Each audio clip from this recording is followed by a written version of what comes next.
The conversation is fine. Like in terms of just being, you're saying interesting things and all that. Yeah, this is relatively aimless. Yeah. Right? The actual things coming out of your mouth aren't bad, but they're just like, they're not going anywhere. I think what you're lacking, again, is progression, right? So you have this thing that we've seen this in many cases where you just open and open and open and open, or you keep reverting back to that. So after you've opened successfully and she's accepted your open, so I'm curious about you, tell me about yourself. Yeah.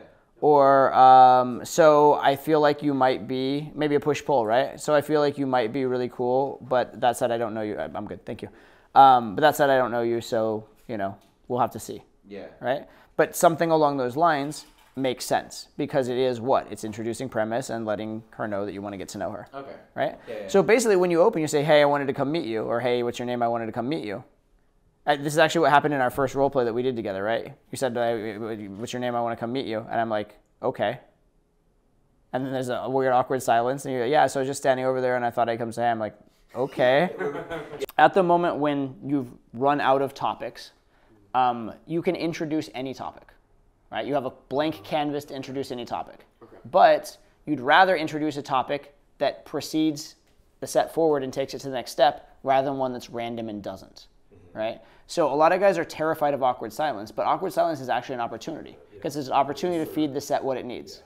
So if the set needs something like premise or needs something like, you know, telling the girl what direction it's going, narrating from high value frame, any of those kind of things, this is your opportunity to do it, and there's no competing topic. And introducing yourself is very light premise, okay? So introducing yourself is not man-to-woman premise, but it is friend-to-friend premise, which means it's not stranger-to-stranger premise. So it's not quite enough to make it man-to-woman, but it's a start. If you're in stranger-to-stranger and you want to move it closer to man-to-woman, friend-to-friend is closer, and introducing yourself makes it friend-to-friend, right? Because if you never plan on seeing her again, it's pointless to exchange names, right? So that's good. That's a good step. And so now you notice how you're like running out of topics, right? And like, are you sure I'm here? That kind of stuff. Why you're running out of topics is because you haven't brought up the interesting topic, right? Man and woman. Exactly. Once you start talking about you and her in a relationship, now that's something you can always go back to, and it's something you can filter everything else through, and it makes it more interesting. If you were to keep this up for half an hour, you would still not be man to woman. I mean, if you just don't know how to do it and you keep, you know, small talking, you'll just keep small talking, and people end up in what we call the half hour's conversation to nowhere, right? Yeah. But beyond that, it actually does get harder the longer it goes.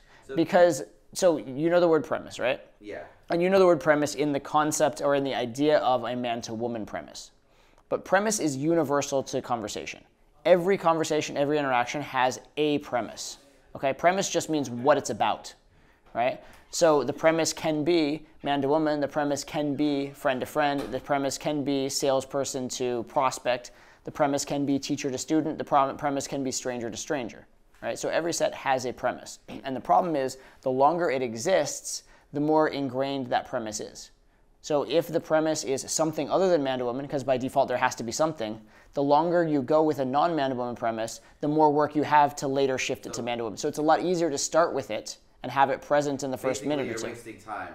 You're not only wasting time, you're actually wasting time and also depleting your kind of, you're not only wasting time as in time has passed, but you're also making it so that it's going to be harder and take more time when you eventually get there. So you're sort of exponentially wasting time. Really change the topics from just small talk to more personal topics, and even, why not more sexual topics?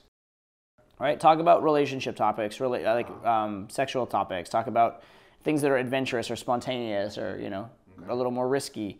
That kind of stuff, because that's going to lead to conversation. That's going to lead to things you can tease about more easily. Like if you're talking about man-to-woman stuff, like relationships and, you know, what's good and what's bad, or like, you know, what makes a good kisser and a bad kisser, or, you know, that's going to lead to teasing that will be man-to-woman as well. Or on any date, you should assume the girl likes you, and you should be introducing those types of topics. But yeah, it's hard to have sex if you haven't even talked about sex.